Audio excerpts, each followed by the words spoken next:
Hello students, today we are going to start chapter number 2 statistics 12th commerce linear correlation.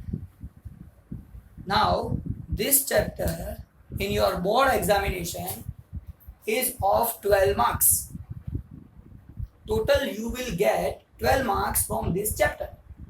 Now this 12 marks bifurcation is given to you here. First MCQ, one MCQ asked in the examination, VSQ, one VSQ, very short question, one marker question will be asked in your examination.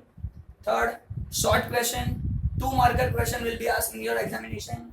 3 marker short question and 5 marker long question is asked in your examination.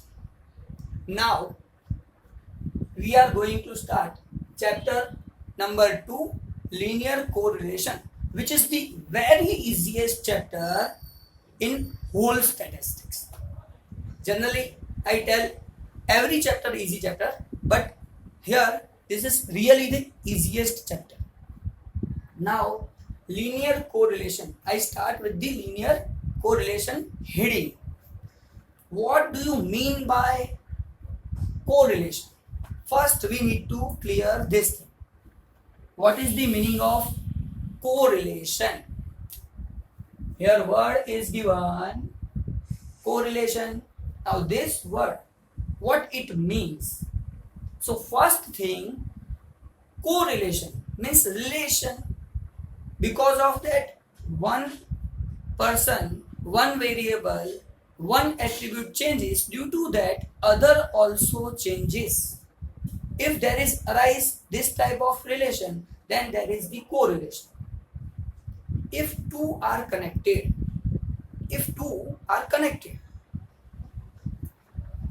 and here we are talking about only variable. If two variables are connected, it means there is the correlation. So first of all, we are we need to clear about correlation. First thing is correlation, and second we will clear linear correlation. So here definition is given to you about correlation. Now first definition, correlation. What is mean by correlation?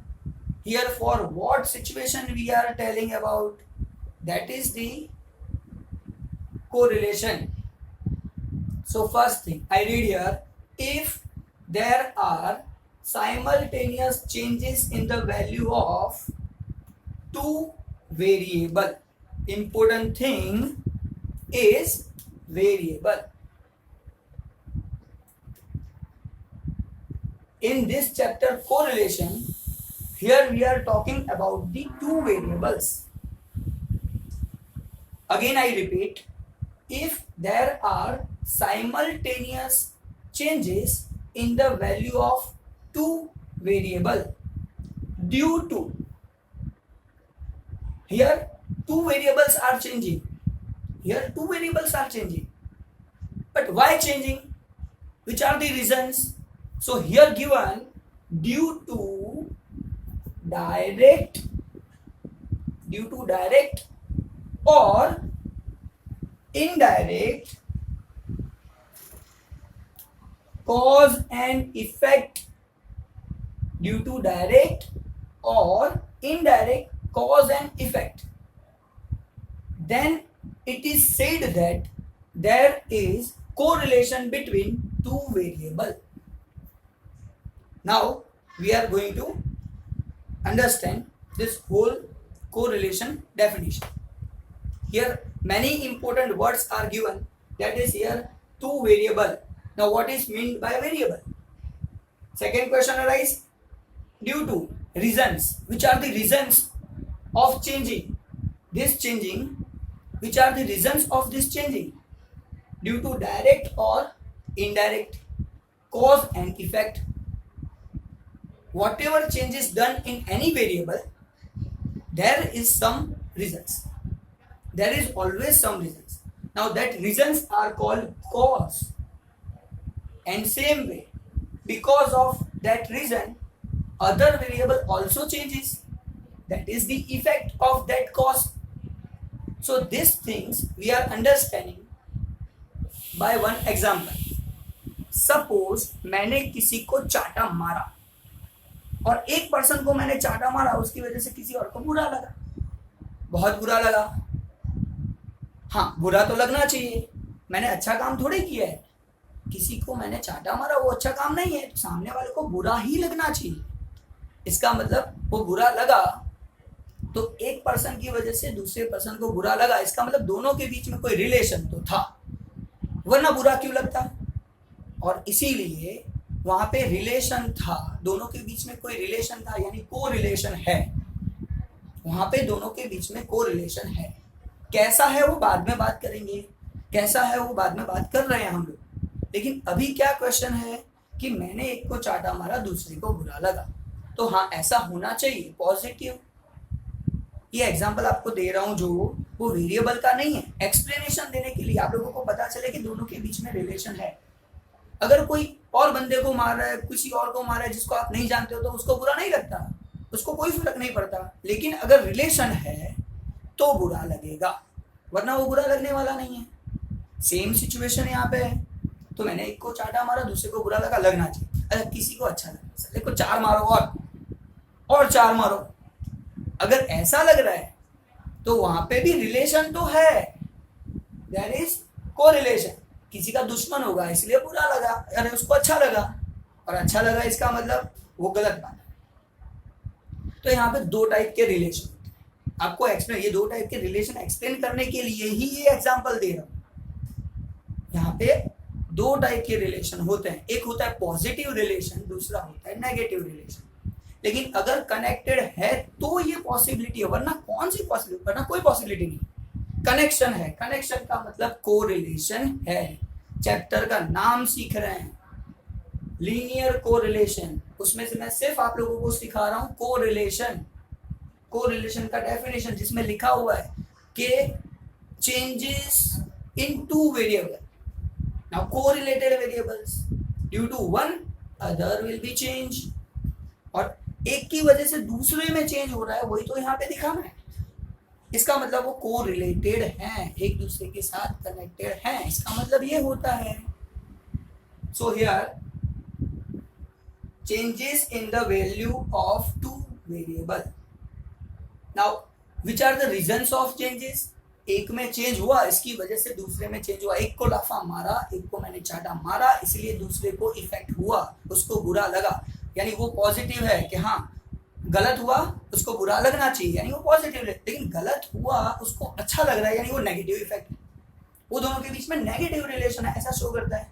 अब ये चीज हम लोग practically variable के बारे में समझ रहे हैं, और वेरिएबल के बारे में समझने से पहले हम लोग वेरिएबल के बारे में बात करेंगे. What is variable. आप लोग ऑलरेडी 11th स्टैंडर्ड में ये चीज पढ़ चुके हो.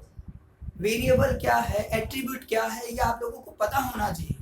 इसलिए मैं शॉर्ट में बता रहा हूं कि वेरिएबल क्या है और एट्रीब्यूट क्या है, दोनों में डिफरेंस क्या है. अब वेरिएबल का मतलब क्या होता है, क्योंकि हमको यहाँ पे क्या बोला है, डेफिनेशन में क्या बोला है, वेरिएबल का चेंजेस. दो वेरिएबल में चेंज हुआ, और ऐसे नहीं एक में चेंज हुआ, that's why other variable also changes. That is the very important thing. Then we can say there is correlation between two variables. वही देखना है. तो यहाँ पे आप लोगों का वेरिएबल चेंजेस के बारे में बात कर रहे हैं. तो वेरिएबल क्या है, which can be measure, that is variable. whatever we can measure, that is variable. Which cannot be measured, non-numerical data, that is called attribute. जो आप 11th स्टैंडर्ड में पढ़ चुके हो. आप लोग कलेक्शन ऑफ डेटा करते थे 11th स्टैंडर्ड में, प्रेजेंटेशन ऑफ डेटा करते थे 11th स्टैंडर्ड में. तो जब आप प्रेजेंटेशन ऑफ डेटा करते थे तो दो प्रेजेंटेशन करते थे. अगर आपके पास वेरिएबल डेटा है तो प्रेजेंटेशन का मेथड अलग, एट्रीब्यूट डेटा है तो प्रेजेंटेशन का मेथड अलग. और यहाँ पे चैप्टर का नाम है 12th स्टैंडर्ड में आपका लीनियर कोरिलेशन. तो कोरिलेशन किसके बीच में बात कर रहे हैं हम लोग, एट्रीब्यूट के बारे में भी आएगा, लेकिन जनरली यहाँ पे जो सिचुएशन है वो क्या है, correlation between two variable, because of one variable other variable also changes. अब बात आ रही है कोरिलेशन कैसे है। तो एक ऐसा एग्जांपल ले रहा हूँ सिंपल, जो आप लोग इकोनॉमिक्स में पढ़ चुके हो। इकोनॉमिक्स सब्जेक्ट में डिमांड, सप्लाई, प्राइस, ये सिचुएशंस आती है जो आप लोगों को पता है, वो भी 11th में आ चुका है। एक सिंपल एग्जांपल, अगर प्राइस इंक्रीज हुआ तो डेफिनेटली आप सब लोगों को पता है प्राइस इंक्रीज हुआ तो सामने आपका डिमांड डिक्रीज होगा, लोग डिमांड कम करेंगे। प्राइस इंक्रीज हो गया, डिमांड कम होगा। इसका मतलब वहां पे रिलेशन तो है, दोनों के बीच में रिलेशन है, प्राइस और डिमांड, और दोनों वेरिएबल है। क्यों वेरिएबल है? हम लोग मेजर कर सकते हैं उसको, हम लोग डिसाइड कर सकते हैं प्राइस इतना रुपीस, प्राइस रुपीस में उसका यूनिट है, प्राइस यूनिट में है। सामने जो चीज डिमांड है वो केजी, लीटर, मीटर कुछ भी हो सकता है, तो वो भी हम मेजर कर सकते हैं। हम मेजर कर सकते हैं इसीलिए वो क्या है? वेरिएबल। और वेरिएबल के बारे में अगर बात करेंगे तो यहाँ पे टू वेरिएबल के चेंजेस की बात है, एक की वजह से दूसरे में चेंज हुआ, तो इसका मतलब है वो कोरिलेशन है, वहां पे कोरिलेशन है। को कनेक्टेड रिलेशन, किसी के साथ रिलेशन होना, कोरिलेशन, कनेक्टेड रिलेशन। अच्छा, सेम सिचुएशन आगे हम लोग बात करेंगे। यहाँ पे बात की प्राइस इंक्रीज, प्राइस इंक्रीज हुआ and that's why supply also increase. अगर मैं प्रोडक्शन करता हूं, मेरी अपनी फैक्ट्री है, मेरे पास बहुत माल पड़ा है, सप्लाई करो, प्राइस बढ़ा है, सप्लाई करते रहो, कमाएंगे, मजा आएगा। तो प्राइस इंक्रीज हुआ, सप्लाई भी इंक्रीज हुआ। अब सप्लाई इंक्रीज होने का रीजन क्या है? प्राइस इंक्रीज होना। So price increase is the cause, reason why price increase, sorry why supply increase। Price तो इंक्रीज हुआ है, प्राइस इंक्रीज हुआ, उसका भी रीजन हो सकता है, लेकिन यहां पे हम लोग बात कर रहे हैं प्राइस और सप्लाई की। तो प्राइस इंक्रीज हुआ तो प्राइस कॉज है, because of that supply also increase, तो वो उसके ऊपर डिपेंडेंट है, इफेक्ट है। ये दोनों मैं मेजर कर सकता हूँ, ये दोनों चीजें मैं मेजर कर सकता हूँ, और अगर मैं मेजर कर सकता हूँ इसका मतलब वो वेरिएबल। तो सर क्या मेजर नहीं कर सकते? सब कुछ तो मेजर करते हैं, यहाँ पे क्या मेजर नहीं कर सकते बताओ? तो यहाँ पे आप लोगों को सिंपल एग्जांपल ले रहा हूं, मैं आपसे बहुत प्यार करता हूं। कितना करता हूं? 5 kg, 10 kg, वो तो पॉसिबल नहीं है। और इसीलिए जो चीज मेजर नहीं कर सकते वो बोलते हैं एट्रीब्यूट्स। यहाँ पे कोरिलेशन में अभी जो बात कर रहे हैं वो हम लोग बात कर रहे हैं सिर्फ वेरिएबल्स की। So here again I repeat, if there are simultaneous changes in the value of two variable due to reason, changes तो हुआ, reason क्या है? due to direct और indirect cause and effect, due to direct और indirect cause and effect। cause यानी कोई reason है, उसकी वजह से उसका effect आया, एक वेरिएबल में चेंज हुआ, उसकी वजह से दूसरे में चेंज हुआ, इसलिए तो वो कोरिलेटेड है, वही तो सीखना है। अच्छा, यहाँ पे मैंने आप लोगों को सिखा दिया वेरिएबल, यहाँ पे सिखा दिया कॉज एंड इफेक्ट। अब और एक चीज यहाँ पे, सर डायरेक्ट और इनडायरेक्ट कॉज का मतलब क्या? अभी लेटेस्ट एग्जांपल की बात करो, लेटेस्ट जो चल रहा है कोरोना, कौन भूल सकता है उसको, जिसकी वजह से हम लोग सामने सामने खड़े हैं, ऑनलाइन लेक्चर शुरू कर दिए, वरना कहाँ ऑनलाइन लेक्चर लेते थे। उसने मौका दिया, अब ऑनलाइन लेक्चर देना शुरू करो, क्योंकि हमारा टारगेट जो है वो आप सब लोगों को पता है कितना चाहिए, ये 12 मार्क्स फिक्स आने चाहिए, इसलिए तो मेहनत कर रहे हैं। और आप लोगों को ये नहीं, इसके साथ साथ कौन से नंबर का क्वेश्चन आने वाला है वो भी क्लियर करवा दूंगा। ये जो क्वेश्चन है कौन से नंबर के आएंगे वो भी फिक्स होता है। अच्छा, उसमें मेरा कुछ नहीं है, जो भी है बोर्ड वालों ने फिक्स किया होगा कि चैप्टर नंबर 2 में से ये नंबर और ये नंबर का क्वेश्चन पूछना है। मैंने डिसाइड नहीं किया, बोर्ड वालों ने डिसाइड किया है। अगर मैं बोलूं कि हाँ जोरदार जबरदस्त हो गया, तो ऐसा नहीं है, ऐसा नहीं है।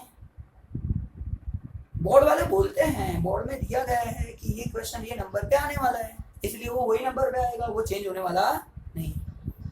ठीक है, चलो ठीक है फिर से। तो कॉज एंड इफेक्ट, डायरेक्ट और इनडायरेक्ट। अब बात आती है डायरेक्ट इनडायरेक्ट कोरोना।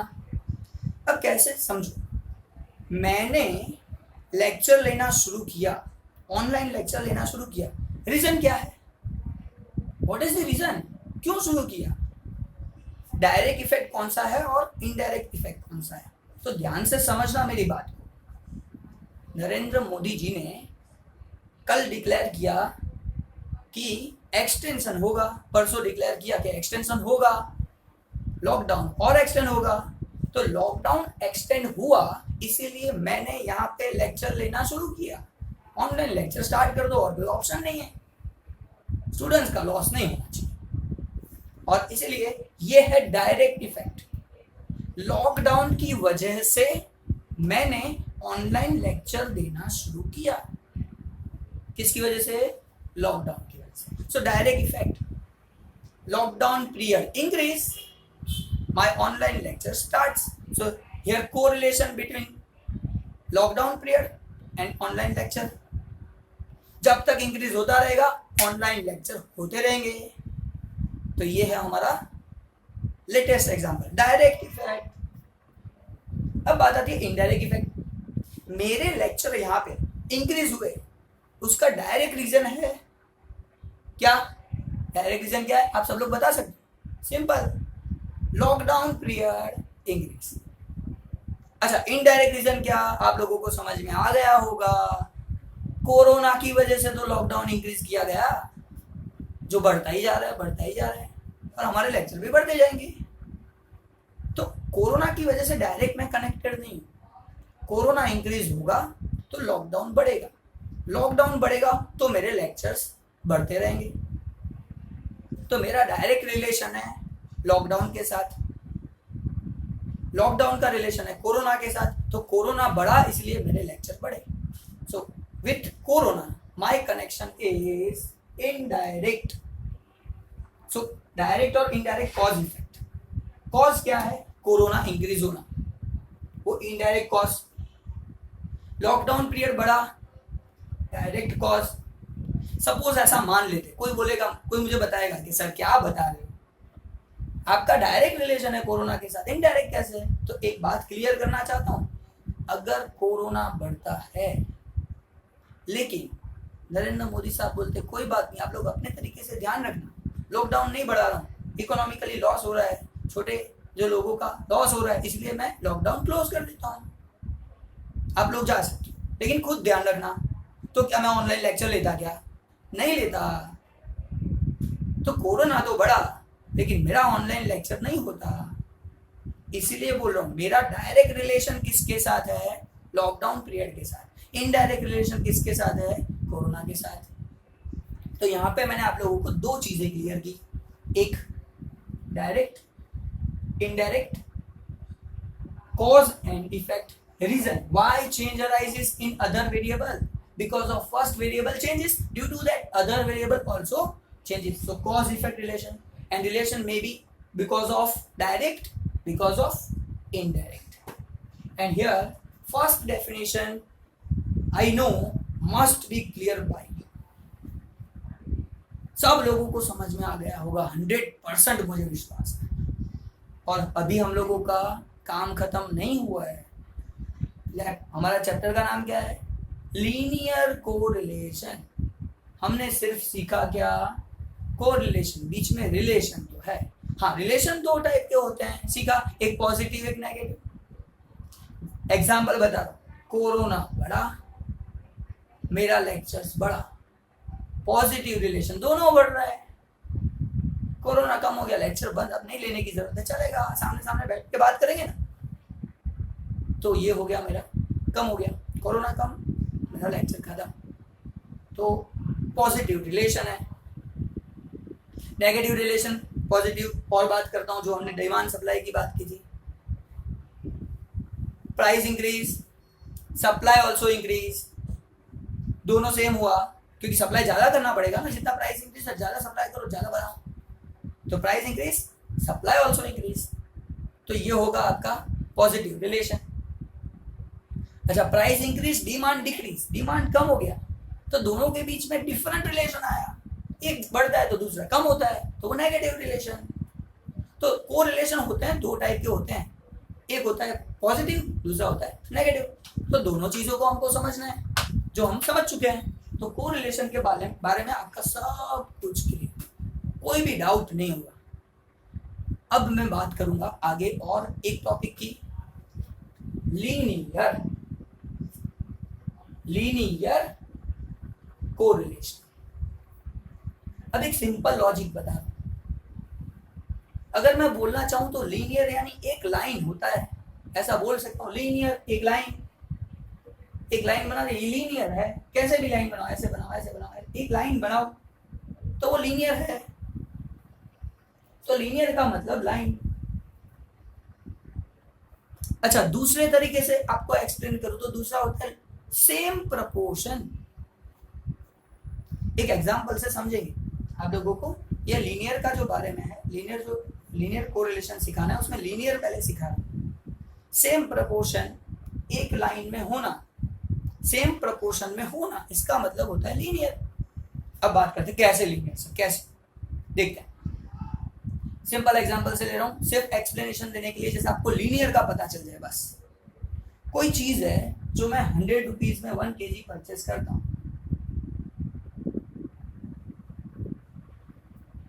मैंने 100 रुपीज में 1 kg परचेस किया। अब ऑब्वियस है, मैं उसको अगर बोलूंगा 200 रुपीज का चीज दो, तो सपोज मैंने 200 रुपीज उसको दिया, तो सामने कितना देगा? सिंपल लॉजिक है सर, 2 kg देंगे, 2 kg मिलेगा। तो बोला नहीं, 250 रुपीज दिया तो मुझे कितना मिलेगा सर? 2.5 kg मिलेगा। ये सब आप लोगों को क्यों एक्सप्लेन कर रहा हूं? लीनियर सिखाने के लिए। लीनियर कोरिलेशन की डेफिनेशन तो लिखी हुई है, समझ लेंगे, फटाफट आ जाएगा, उसमें बड़ी बात नहीं है। लेकिन यहाँ पे सिखा रहा हूँ लीनियर। देखो, 100 रुपए बड़े 1 kg बड़ा, 50 रुपए बड़े 0.5 kg बड़ा, यानी प्रपोर्शन सेम है। प्रपोर्शन अगर सेम प्रपोर्शन में इंक्रीज हो रहा है या सेम प्रपोर्शन में डिक्रीज हो रहा है, या सेम प्रपोर्शन में इंक्रीज डिक्रीज, एक इंक्रीज हो रहा है दूसरा सेम प्रपोर्शन में डिक्रीज हो रहा है, तब आप लोग क्या करोगे? समझ लोगे कि वहां पे लीनियर रिलेशन है। अच्छा, कोई बोलता है सर लीनियर, ये परफेक्ट लीनियर, परफेक्ट लीनियर, ये परफेक्ट लीनियर की बात हो रही है क्योंकि एकदम एक ही लाइन में परफेक्ट प्रपोर्शन में हो रहा है, सेम प्रपोर्शन में हुआ, इसका मतलब ये लीनियर रिलेशन हो गया। अच्छा, अब जो मैं बात करने जा रहा हूँ, कभी कभी सेम प्रपोर्शन नहीं भी होता, थोड़ा बहुत आगे पीछे हो सकता है। एग्जांपल बता रहा हूँ, आपने 100 रुपए दिए और सामने 1 kg आपको गुड्स मिल रहा है, लेकिन सामने वाले की स्कीम चलती है, बोलते हैं सर अब 200 रुपीज दो, आपको 2 kg की जगह पे मैं 2.25 kg दूंगा। आपको पता है जैसे जैसे डिमांड ज्यादा करते हो, ज्यादा क्वांटिटी परचेस करने की बात करते हो, तो प्राइस समवॉट चेंज हो जाता है, या तो वही प्राइस में आपको चीज ज्यादा मिल जाती है, ये वही तो है। नया क्या है? सेम 250, मैंने प्राइस इंक्रीज किया 250, 50 रुपीज और इंक्रीज किया, तो वो बोलते हैं सर जी लीगली तो आपको 2.5 मिलेगा, लेकिन मैं आपको दूंगा 3 kg। तो देखने जाओ तो दोनों के बीच में रिलेशन तो है, लीनियर रिलेशन है, प्रपोर्शन जा रहा है, लेकिन थोड़ा प्रपोर्शन में डिफरेंस है, नियरर प्रपोर्शन है। ये दोनों का अगर रिलेशन देखने जाओ, ये फर्स्ट प्राइस यानी जो मैंने एक्सपेंस किया वो अमाउंट, और सामने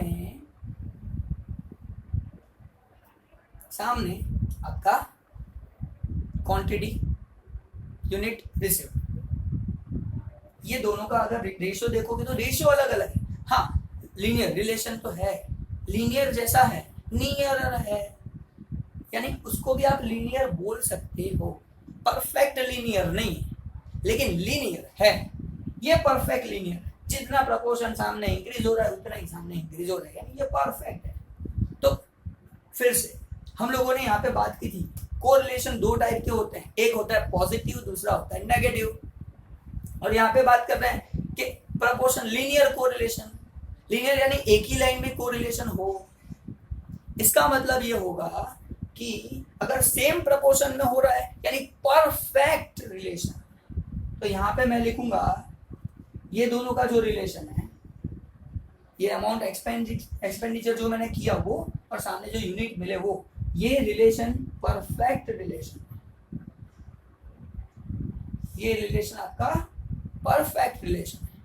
लेकिन अगर मैं बात करूं ये दोनों की, तो यहाँ पे लीनियर रिलेशन तो है लेकिन पार्शियली लीनियर है, partially linear, nearer proportion, perfect proportion नहीं, नियरर प्रपोर्शन। तो ये जो दोनों चीजें हैं, ये जो बात हो रही है हमारी, वो हो रही है पार्शियली कोरिलेटेड, और ये है हमारा परफेक्टली कोरिलेटेड। कोरिलेशन तो है, साथ में लीनियर भी है, क्योंकि प्रपोर्शन सेम है, या तो नियर प्रपोर्शन है। अब देखेंगे डेफिनेशन, 100% डेफिनेशन तैयार, आपको एक्सप्लेनेशन मिल जाएगा। याद करने के लिए तो थोड़ा मेहनत करना पड़ेगा।